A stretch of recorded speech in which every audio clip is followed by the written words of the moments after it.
This small country store behind me, with a customary crowd of idlers on the front porch, or stoop, as the South Africans call it, might be found in any small rural American community.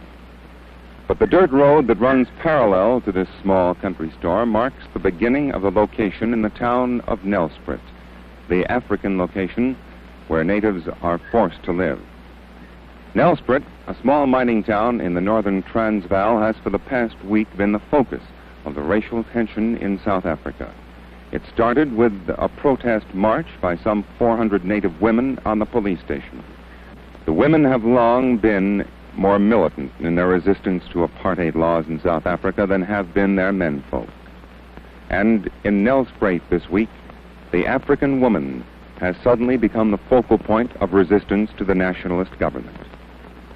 Nelspruit on the surface this rainy, humid day looks as quiet as that scene on that rustic front porch of the store. But in reality, Nelspruit is still tense after a week of trouble.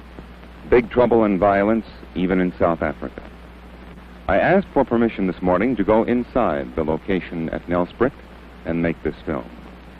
We were told that there's been trouble there lately, and they'd rather not have any Europeans go inside. This, then, is our next recourse.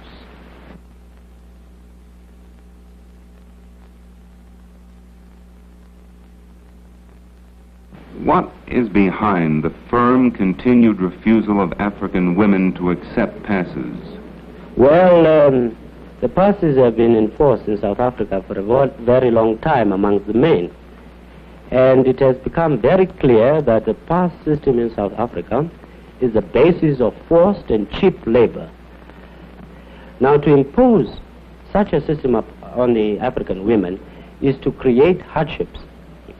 Firstly, African women will have to produce these passes on demand. If they fail to do so, they will be arrested in the streets, they will be stopped at stations, they will be stopped as they visit one another in the locations, and if they haven't got those passes, they will be immediately arrested and brought before the court. Now, African men who value their women just as any other people value their women, say what will happen to their children.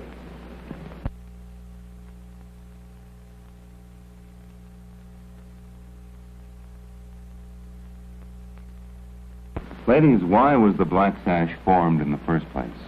Well, the Black Sash was formed in the first place because the nationalist government introduced the Senate bill into Parliament. It was a bill to expand the size of the Senate to almost double the size of its original size. And you fear that this would do what? Well, we felt that it was a legal trick, or we didn't know whether it was legal then, but we felt it was a piece of trickery and against the spirit of the Constitution. What has been the official government reaction to your protests of mourning? The government have ridiculed us for mourning. They don't understand, or say they don't understand, why women should stand mourning a constitution. They think we would be much better staying at home and looking after our children. And obviously you both disagree. Well, we think that we do look after our children. We feel very much that this is looking after our children, because after all, it's the future of our children we're worried about. If I had no children, I don't think my interest would be nearly as keen. In this connection, it's been said that the South African woman, the white woman, occupies a privileged position in the world because of the abundance of servants and cheap labor here. Wouldn't this somehow conflict with what you're trying to do, arouse women to a protest? Yes, it does. I think that we are very privileged women in that we are not tied to the kitchen sink as so many women are in other parts of the world. And I think that is all the more reason why women should play their full part in the duties of an individual in a democracy.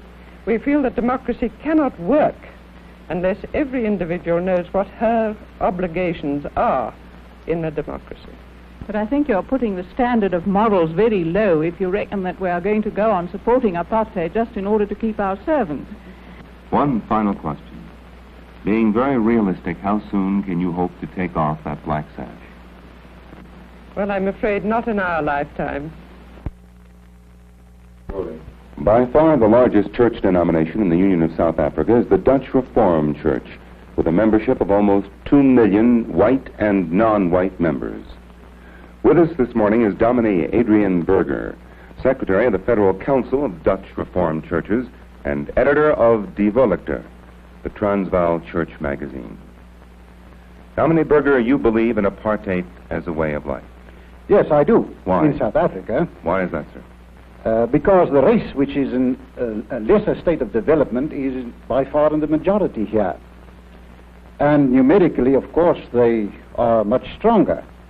And because also I believe that it is according to God's will that the white race, which is in the majority in this country, should be preserved. And also everything we have done in the last 300 years and built up in the church and in the state should be preserved and not be swallowed up by an, I wouldn't say inferior race, because I don't believe it is an inferior race, but a lesser a race which is in a lesser state of development, that's all.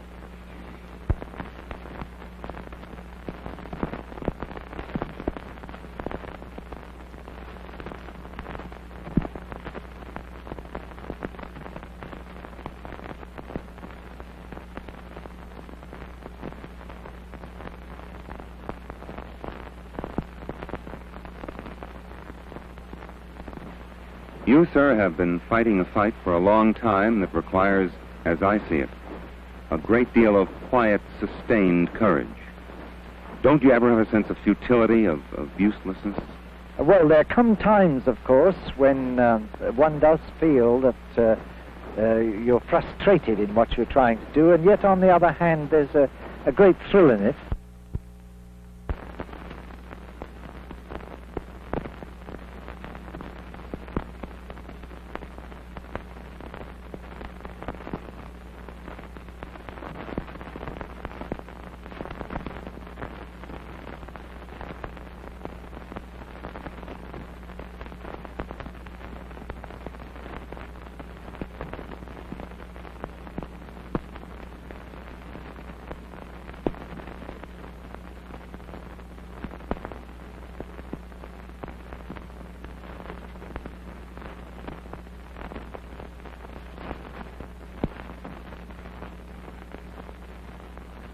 Perhaps you can answer this one question that's intrigued me for a long time. There are, I am sure, devout believers in apartheid who are also devout Christians. Can these two, apartheid and Christianity, in your opinion, be reconciled? I'm quite sure that they cannot. One of the mystifying things to me is how anybody who claims to be a Christian can be a disciple of apartheid. Do you find any conflict between apartheid and Christianity? No, certainly not. As a matter of fact, our Dutch Reformed churches are doing much more for the Christianization of the non-white people in this country than any other Protestant church in this country and anywhere in Africa. We as Christians believe in the development of the non-white people, and we certainly try to develop them as far as possible by building their churches, subsidizing them in their church work, and we are also trying to give them leadership where they want it. And our experience is that these people prefer to be left in their own churches. As a matter of fact, there are 9 different non-white churches belonging to the Dutch Reformed Church amongst the non-white people. And they prefer that. There are instances when we come together on a higher level in conferences and sometimes also in their churches. We often come there as white people to visit them, and there are also instances where we even have communion with them. Can you foresee any eventual end to apartheid in the Dutch Reformed Church? The Dutch Reformed Church does not practice apartheid because we believe that integration is religiously wrong or ethically wrong. Certainly not. in theory, we have nothing against integration. It's only a matter of practical policy in this country. Now, for this moment, if conditions should change, this or any other practical policy could also be changed. I see. But is there any corollary, do you think, between American segregation and South African apartheid? No, I think, well, in one sense, I think it's all part of a world pattern. Mm-hmm. I think that the white race as a whole find it extremely difficult to realize that they can no longer dominate the whole world. But the thing that encouraged me in America is that in spite of what has happened and is happening, the general trend is in entirely the opposite direction from what is happening in South Africa. Do you, sir, believe that there's any possibility now or in the immediate foreseeable future of large-scale violence in South Africa?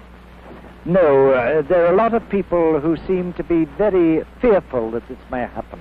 But for my part, I'm convinced that all the responsible leadership among the Africans and the Indians is determined at all costs to prevent violence if they can possibly do so.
Mr. Prinsloo, what is the basic philosophy underlying apartheid as a way of life?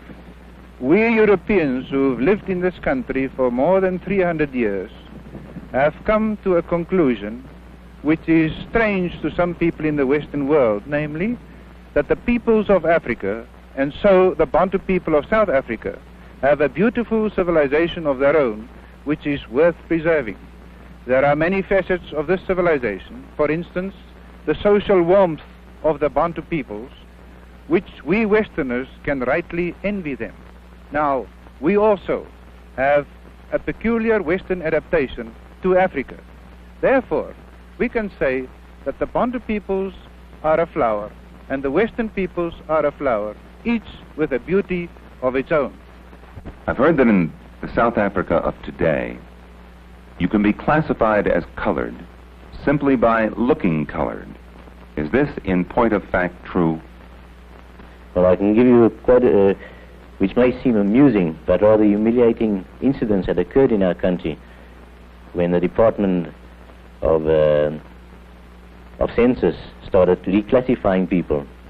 They hauled people of the trams in the mornings out of the bus queues and took them up to the Native Commissioner's office, and some of the tests applied to tell a man that he was not colored was trying to pass a comb through his hair, and the comb stuck. He was told, "You're a Kaffir." Other people whose noses were a bit flat were told, "You're not a colored." Mr. Prinsloo, as you are no doubt aware, most criticism of apartheid outside the Union is based largely on moral grounds. For example, the morality of separate residential areas in the cities of the Union, past laws, lack of voting rights, and so on. How would you reply to this? As far as residential areas are concerned, the practical situation is that until about 10 years ago, there were no residential areas for urban Bantu people. It is only in the last few years that such areas were set aside on a planned basis and developed at a terrific pace, as you can see all around you. This housing scheme, which now houses more than 30,000 urban Bantu who work in Pretoria, was a bare plain a mere 4 years ago. I think that is a complete answer to the so-called immorality of separate residential areas. In the political field, we are creating an outlet in that we are proclaiming Bantu authorities in all the major Bantu areas of the Union. We have already brought into life more than 300 such authorities where Bantu who have the inclination, the training and the moral courage to start developing their own people can do so with all possible assistance from the government. Is the government convinced that the African wants and accepts apartheid as a development policy? For obvious reasons, many opponents of this policy tried to influence the Bantu people in the other direction. And like all new philosophies, like all new policies, we had to put our case to the Bantu people. And I can safely say today that the Bantu people are accepting the policy of self-development, which essentially is apartheid essentially is in an ever-increasing tempo. I feel confident that the Bantu leadership of Africa, rural and urban, will, by the turn of next year, show in a most marked way that they are satisfied that this policy leads to their salvation. Mr. Nakwe, Mr. Prinsloo of the Native Affairs Department told me in Pretoria this week that the African accepts and wants apartheid as a stage of development. Well, do you, sir, agree? Well, Mr. Prinsloo's information and mine, and I can claim to be slightly more informed than Mr. Prinsloo because I live among the Africans and I am an African, cannot be quite correct at all. The African people are realizing that apartheid means nothing else but oppression and exploitation to them. If Mr. Prinsloo's contention is correct, then why do we have the unrest in the countryside, in the most backward areas of the country? If Mr. Prinsloo's information is also correct, then why do we have the deposition of chiefs? Why do we have the government agents moving around in the rural areas to find out what is going on? If the people were so contented, surely it wouldn't be necessary to have so many agents watching over them. I have had such hatred for every white man that I came across from the earliest days that I could remember. But with the passing of years and having had understanding of fundamental things in life, I have been able to overcome that. But I can assure you that that was one of the greatest struggles that I had to undergo with myself.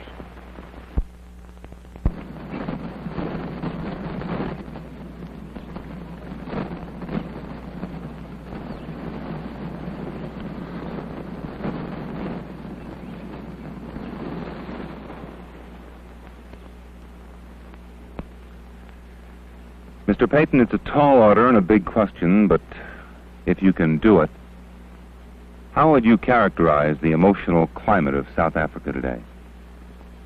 Well, I think probably it's hotter than it's been for a long time.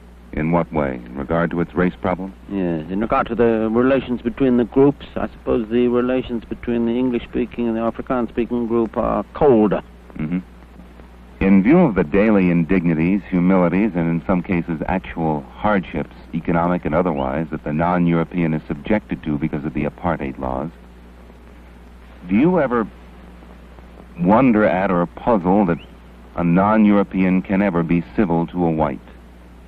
Well, that thought often occurs to me, Mr. McCutcheon, because, you know, we have many non-European friends, and sometimes you do wonder how they can go on liking you, you know. Do you, Mr. Payton, fear in the foreseeable future any widespread violence in South Africa? Well, that's what everyone fears. It's not just me. It's not, I mean, whether you're a white nationalist or whether you're a black man or whether you're English-speaking, whether you're an Indian, I think all of us have that fear that violence one day will. There will be violence one day. Mr. Payton, I read a quote by you once, not so long ago, in which, if I can recall it, you said you might hesitate to rush forward to help an African injured on the street. Is that the essence of what you said? Do you recall it? Oh, yes. Yes, that was quoted in that book Drum by Anthony Sampson. And I think it was 1948. I think I've got a bit better since then. But the point I was really trying to make was that in this kind of race-mad world in which we live, that a white man, even if he went to the assistance, might well hesitate before he did. I think that you might find that in many parts of the southern states, too. There's been much talk here, I understand, of passive resistance. As a matter of actual fact, however, can the African, the Indian, or the colored, in his present economic state, financially afford a long period of general strikes or passive resistance? I would imagine no. You know, you haven't got powerful trade unions here who have built up great funds. Mm-hmm. But nevertheless, I mean, there are significant things happening. You know, you've heard of the bus boycott. Yes, I have. Here in Johannesburg. There was an example where people, by their determination, forced not only the bus companies, but also the government to retreat. Mr. Payton, you love this country very much, despite what's been happening here for the past few years and what's happening here today. How does it make you feel when you are aware that your beloved country is the subject of so much worldwide condemnation? Well, you see, I have so many friends in other countries, Mr. McCutcheon, and I know that I'm not the subject of their condemnation, and I must say that makes it much easier for me to bear, you see. But I understand well the reasons for this condemnation, and much of it is justified. But it doesn't personally make me unhappy, except I would say this, that when I go overseas, I meet people who start condemning South Africa, that very often I find my blood beginning to get warmer, and I find myself defending it. Even defending the government, in fact. In what examples, for example? Well, I can give you one very good example. I remember sitting next to a fellow at dinner in San Francisco, and he said to me, this Dr. Milan of yours must be a very vicious old man. And I said to him, you know, that's not true. Actually, Dr. Milan is in his own particular white world, he's quite a nice old gentleman. But when he comes into the world of race, and when race morality becomes his supreme morality, which it is, that's what apartheid is, it's race morality, then he will take any step whatsoever to ensure the supremacy of his own people. In other words, Mr. McCutcheon, if you make your own survival your supreme moral value, then you're capable of almost anything, even though you're a nice old man. Mr. Payton, as magnificent as this country is physically, aren't there those who find it difficult, if not impossible, to continue living in this climate of fear? Oh, yes. Oh, yes. I know quite a number of people who have finally decided to leave the country. Perhaps for their own sakes, perhaps for the sake of their children. This question of apartheid has been placed, so far as the non-European is concerned, so purely on a question of color, that theoretically, if the black man should come into power in South Africa, is it not possible that the pendulum might swing the other way? Is there any justification to fears that the white man would, in truth, be driven into the sea? Well, that's a question that lots of people ask and no one can answer, Mr. McCutcheon. I would say that amongst the African people, there are some of them who have, under this present dispensation and the dispensations before it, who come to hate any kind of color discrimination whatsoever. Mm-hmm. And I find it hard to believe. I mean, I don't say the feeling of revenge will be entirely absent, but I find it hard to believe that they could set up a state in which their whole aim would be to discriminate against white people. I find that difficult. Yes, Master. Yes, Master. Yes, Waltz.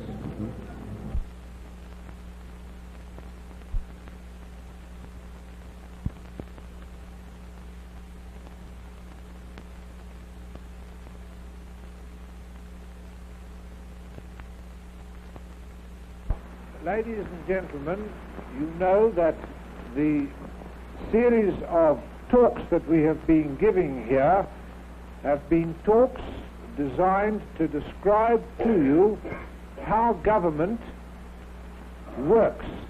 And you've had talks recently on government and law in general, and also a description of how the parliamentary machine works in South Africa.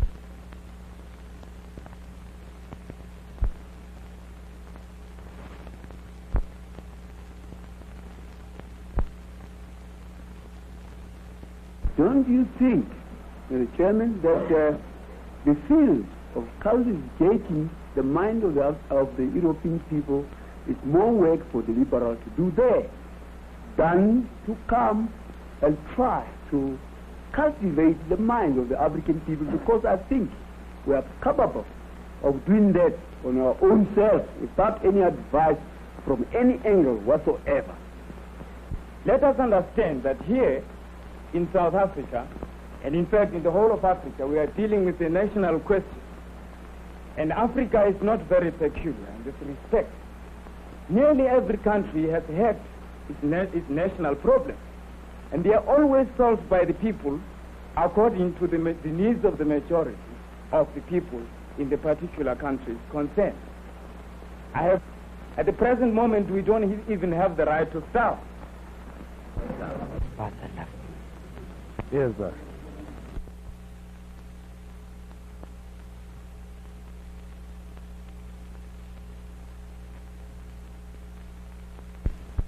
Mr. Brinslow, if we could define a term that's intrigued me since you started to use it. You have said repeatedly that the non-European is different from the European. Now, in your mind, is different synonymous with inferior? I think it is a generally accepted fact today that the non-European is at a lower stage of development than the European. That does not mean to say that they are inherently inferior. Circumstances amongst which they have grown up and, their whole cultural background and everything, their whole diet, which would lead to physical or physiological changes in their whole nervous system, would all lead to a general idea of inferiority amongst them when you compare the average non-European with the European. But I do not believe that the non-European as such is inherently inferior. He's merely at a much lower state of development at the present state of... Well, let's take up those two. Yes, boss. Yes, Master. Yes, boss.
Yes, boss.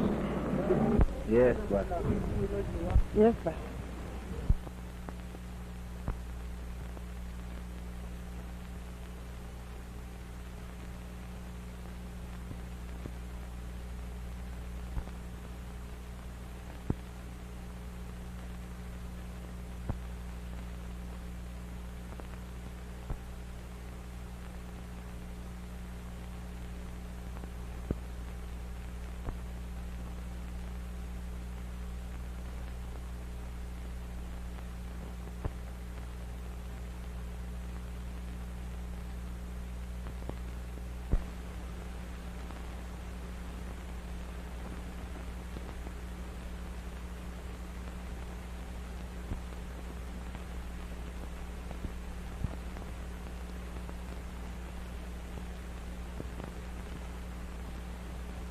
Yes, boss. Boss. Yes, boss.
Do you, as a man of sensitivity and intelligence, ever get used to apartheid and what it does to you? I'm afraid not, because it continuously affronts me. I'm forced to be indignant about it. I cannot get used to it. I must resist it. He's back.